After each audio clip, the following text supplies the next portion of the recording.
पतित पावनी कलिमल हारिणी मंगल कारिणी मोक्षदायिनी माँ गंगा मैया का ये पवित्रतम अर्घ्यकैडी ब्रह्मकुंड है। रामचरितमानस से बड़ा सुंदर प्रसंग आप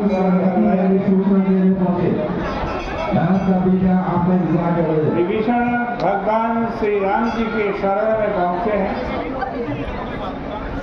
शिविर के बाहर खड़े हुए हैं।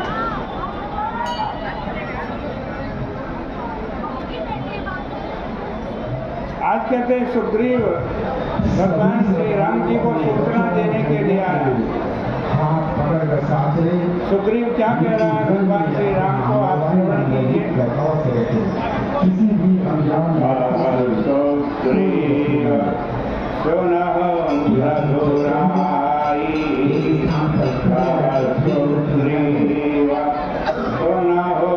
रघुराई,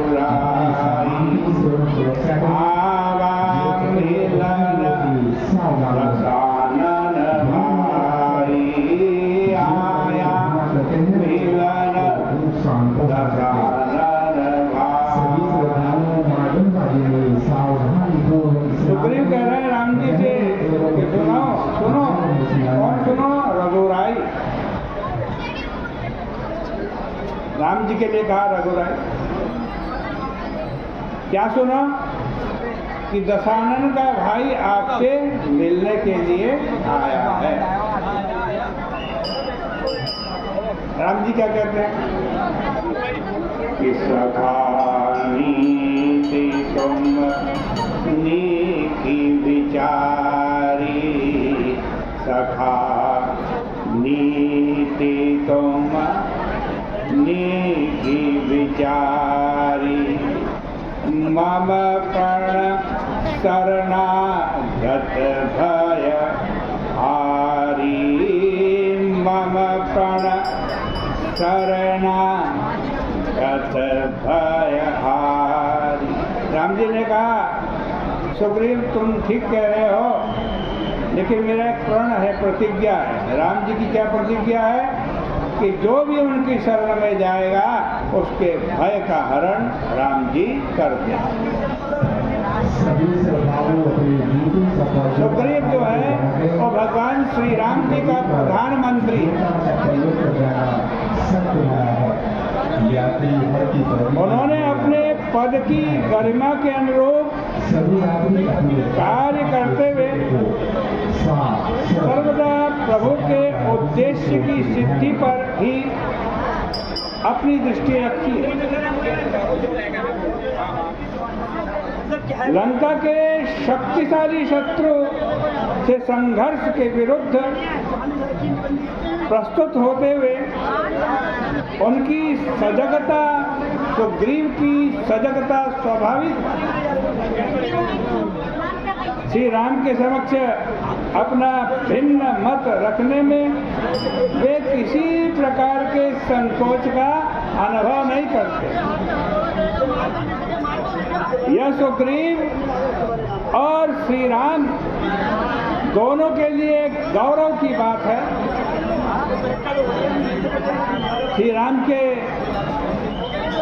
गौरव और ईश्वरत्व से परिचित होते हुए भी निर्भय होकर उनके समक्ष अपनी मान्यता रख देना सच्चे मैत्री भाव का परिचायक है। और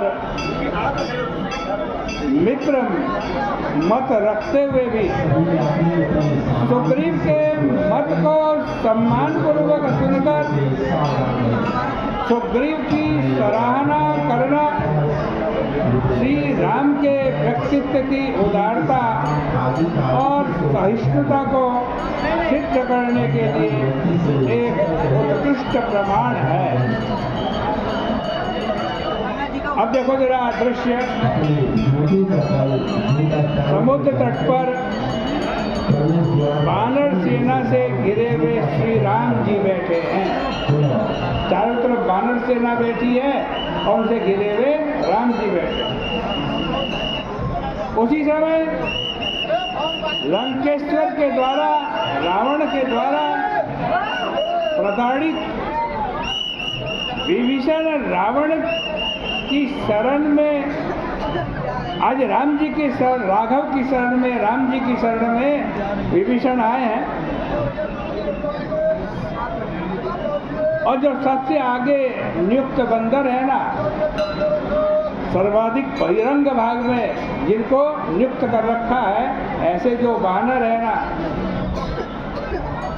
उन बंदरों ने उसका परिचय पूछा है विभीषण का। और सरल हृदय विभीषण ने रावण के भाई के रूप में अपना परिचय दिया है कि मैं रावण का भाई हूँ, और अनुरोध किया है कि उनके आने की सूचना प्रभु तक पहुंचा दी जाए। बंदरों ने सीधे प्रभु तक समाचार न पहुंचाकर सुग्रीव को ही सूचना दी। सुग्रीव समाचार सुनते ही चौंक पड़े। वे लंका में घटने वाली घटनाओं को इतने सहज अर्थों में लेने के लिए प्रस्तुत नहीं थे। लंकेश्वर के प्रताप, प्रभाव और पांडित्य की चर्चा से वे पूरी तरह परिचित थे, अतः उनके लिए यह विश्वास करना संभव नहीं था कि इतना बड़ा राजनीतिज्ञ, लंका के भेदी के परिचित अपने भाई को इस तरह लंका से शत्रु के पास चले जाने देगा। और तब उन्हें सुग्रीव को इसमें षड्यंत्र की गंध आने लगी। उनके मन में दो ही विकल्प थे, या तो रावण ने विभीषण को मेरी सेना का भेद लेने के लिए भेजा है, या फिर यह वास्तविक विभीषण नहीं है। संभव है विभीषण को मृत्यु दंड देकर अथवा उन्हें कारागार में बंदी बनाकर उनके स्थान पर उन्हीं की आकृति में कोई दूसरा भेजा है। आगे चलकर प्रभु से वार्तालाप करते हुए दोनों विकल्पों की ओर संकेत करते हैं। प्रारंभ में वे एक चतुराई भरे वाक्य द्वारा विभीषण की आगमन की सूचना देते हैं। क्या कहते हैं? इकः सुग्रीव सुनहुँ रघुराई, इकः सुग्रीव सुनहुँ रघुराई, आवाम मिलन दशानन भाई, आया मिलन दशानन भाई। सुग्रीव के इन वाक्यों में, इस चौपाई में सुग्रीव की क्या चतुराई है, इसकी चर्चा कल करेंगे। आइए वैशाख